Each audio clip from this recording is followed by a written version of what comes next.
Bismillahirrahmanirrahim. Assalamualaikum warahmatullahi wabarakatuh.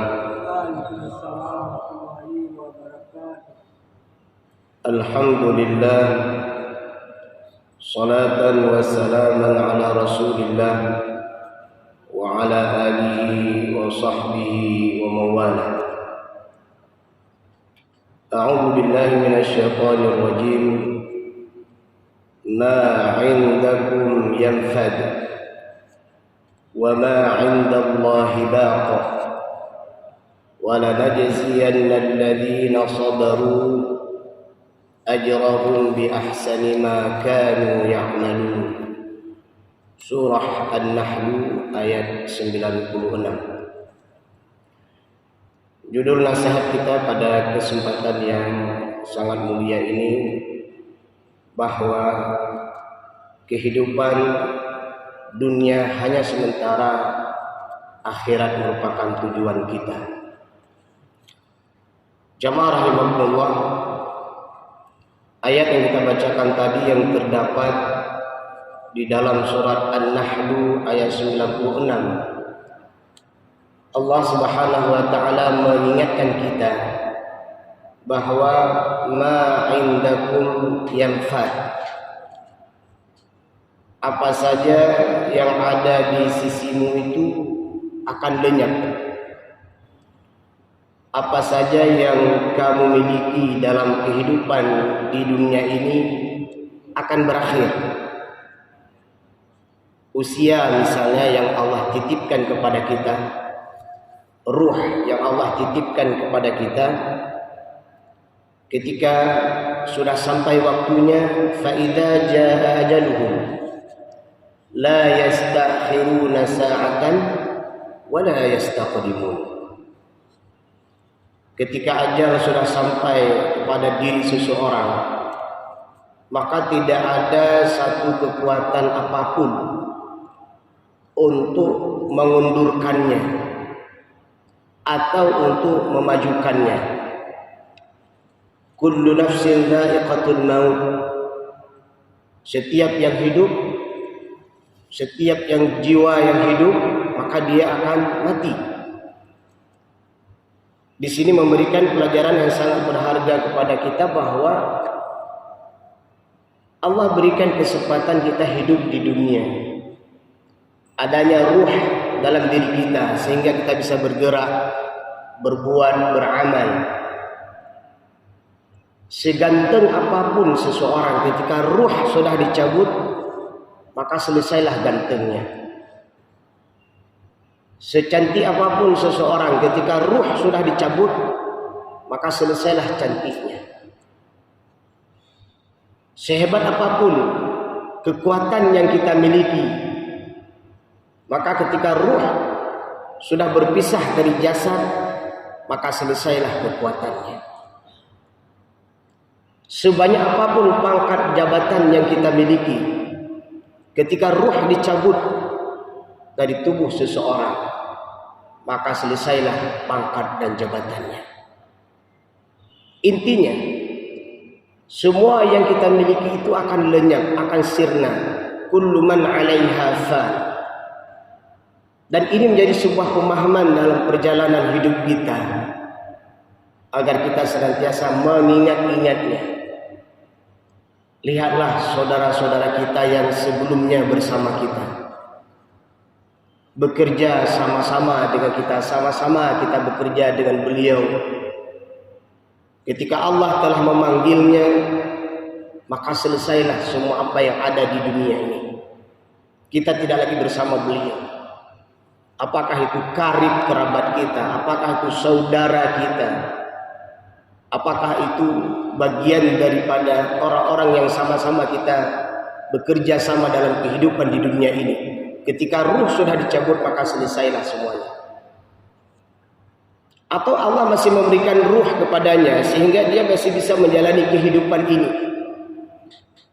maka pangkat dan jabatan itu pun akan berakhir. Sumber daya alam yang digali pun di atas permukaan bumi ini pun akan berakhir. Semuanya akan berakhir.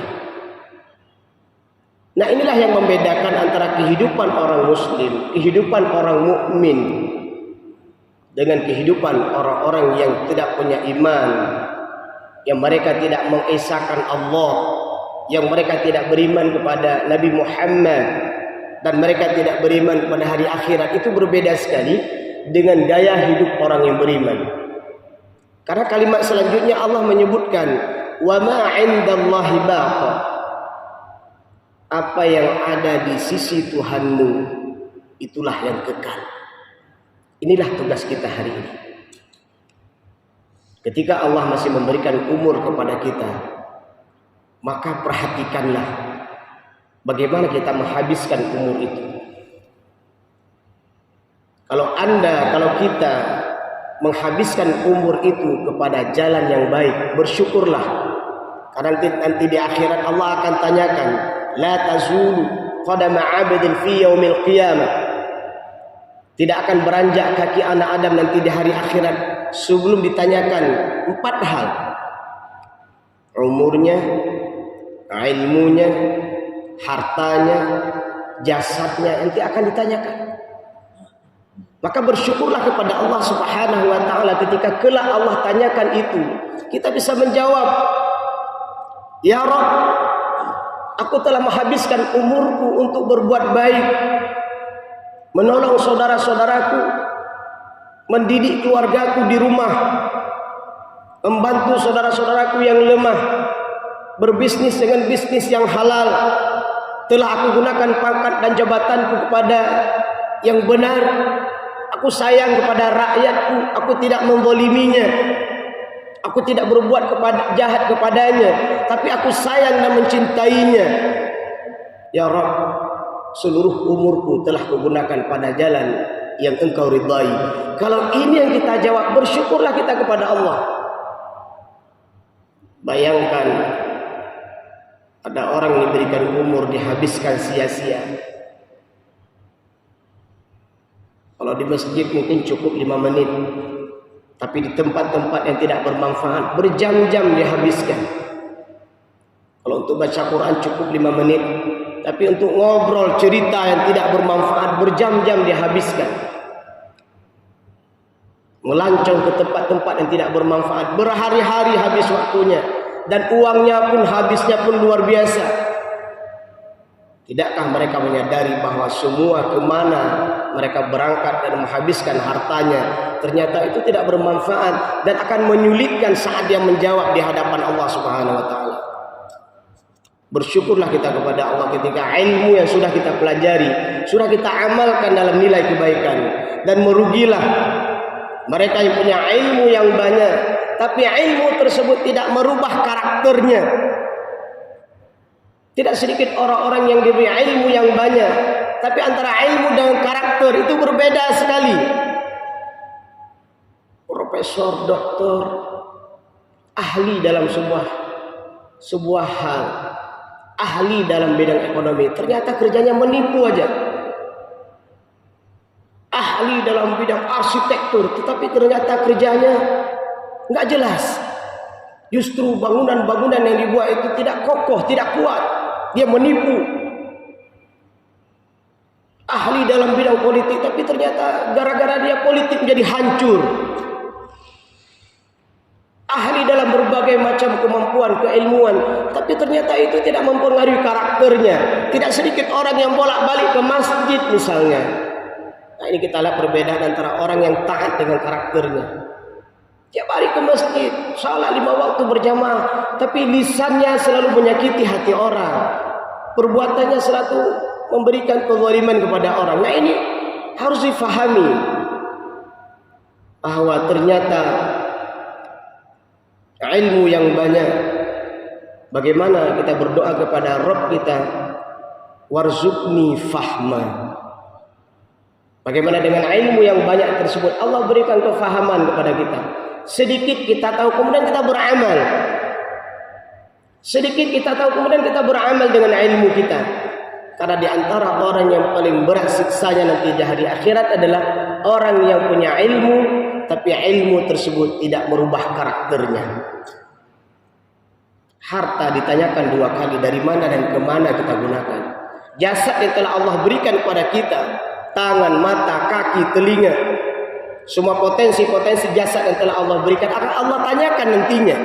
Bersyukurlah ketika kita nanti bisa menjawab pada Allah Subhanahu wa taala, ya Rabb, tangan telah kugunakan untuk berinfak dan bersedekah, mata telah kugunakan melihat yang baik-baik saja, kemudian telinga telah kugunakan untuk mendengar yang baik-baik saja, kaki telah kugunakan untuk melangkah ke tempat yang baik-baik saja, dan aku hanya berniat dan melahirkan ide-ide yang terbaik dan bermanfaat. Ketika itu bisa kita jawab, bersyukurlah kita kepada Allah Subhanahu wa taala.